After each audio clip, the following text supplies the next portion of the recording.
Right, I'm going to tell you what happened to me when I was catching crocodiles in the middle of the Okavango swamps. Okavango swamps. I can get them to here. Right. I don't know if I told you, Cooks, but we had a Dutch television crew came out to Croc Camp, and we'd all been in the bar,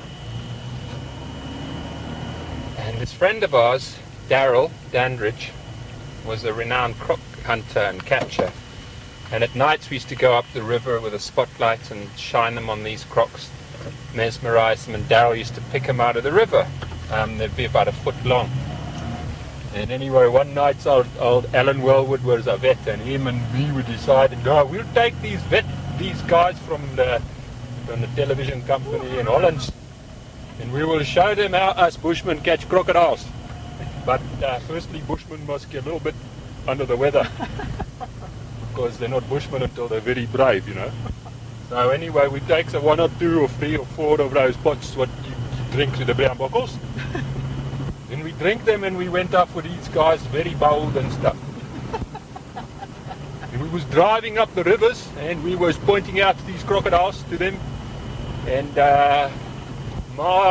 the problem was these crocodiles were very klein, you know, small, and far off. So after lots more of these little brown bottles and things, and being on television and being very bold now, because we was talking like, hey, remember when you did this, Alan? Yeah, he says to me, and he says, hey, John, remember? Well, it was all stories, you know. But of course they didn't know that, because they thought, well, we was very brave bushmen. So as we travelled further up to the swamps and we turned around and we came back, it was getting about 2 o'clock in the morning. And we still had plenty of these crates of brown bottles, and the television crews was getting very steady with their hands now, because there was first a little picky bang, what means in English, it means frightened a bit. So we comes all the way down the river still looking for the prize crocodile, what we was going to capture and show them what brave people we was. And we got down past Crocodile Camp, now going down to McClappening Bridge, what you know too well. And there on the right hand side was these big bulrushes and reeds, and on the left hand side was big bulrushes and reeds, and we just moseyed through the middle of these things. And there was my mate Alan Wellwood, the vet, like I mentioned before, with a big torch attached to a car battery. I mean, you can imagine how bright light that was.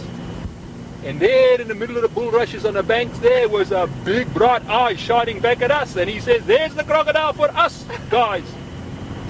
So meanwhile, but we couldn't get a boat up close, because we was getting into the very shallows of the water, you know, and the motor was catching in the mud and getting tangled, and we was lifting it up, and all those noises when you got to clear the back prop. So I said to him, hey, listen, Alan, maybe we should just push the boat up a bit. He says, good thinking, John. He says, I've got the torch. You push the boat. So I said, all right. So I jumped over the back, and I lift the back of the motor up, and I pushed the boats into the reeds. Well, we get right up alongside this crocodile. Let me tell you, his nose was level with the nose of the front of the boat, and I was at the back of the boat pushing, but I kept a little bit of the corner of the back of the boat between me and the crocodile. Because I was a very brave bushman, but not stupid. You can understand that.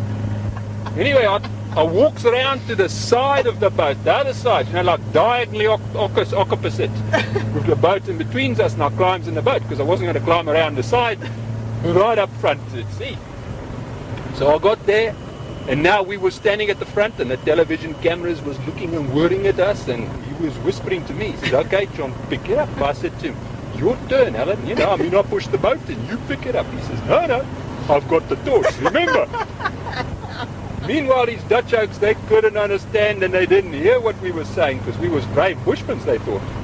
So he mesmerized the crocodile with his torch, very lekker. And I decided, right, there goes, I will pick it up.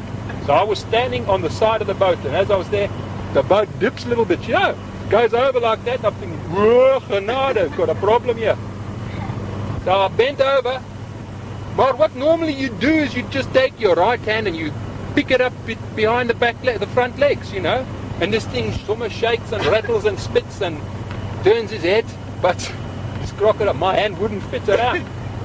So I hooked my right arm around him, and I picked him up and lifted. But this crocodile decides, no boy, he's not coming in a boat. And he shakes and he gnashes his teeth at me and he twiggles his tail and he's turning and shaking. But I was not a brave bushman anymore, I tell you. I was bung and I was wetting myself just about. And it was shaking and making noises.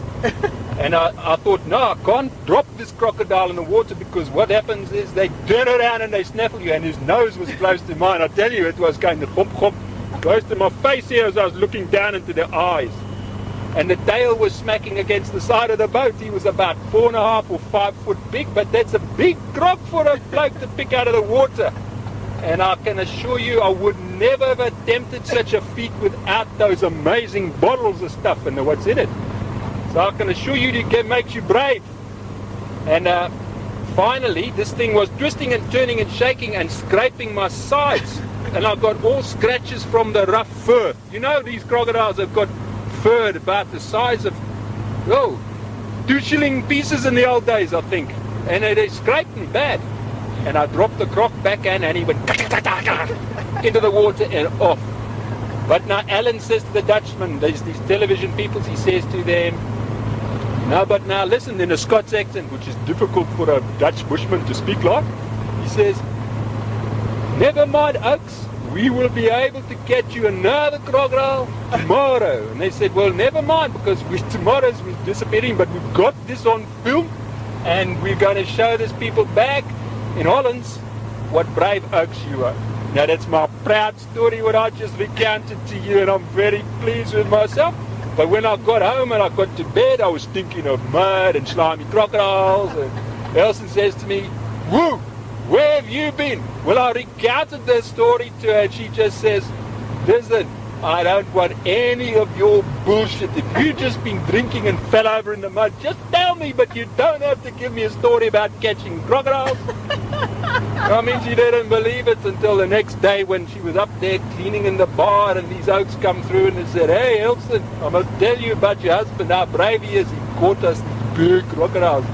No, she came to look for me to say, hey, what you told me last night, you was telling the truth. But I was still in bed with a bubbleus. You know, it's a hangover. It's things when the brown beers want to come out of you now. And so now then she understood, no, the big brave husband of hers was trying to catch a crocodile, and we told the hunters about it, and they didn't think he was big and brave. They thought he was stupid. Anyway, that's my story, cooks, and I'm proud of it sometimes. Anyway, that's the end. You can stop pointing that bloody finger at me now.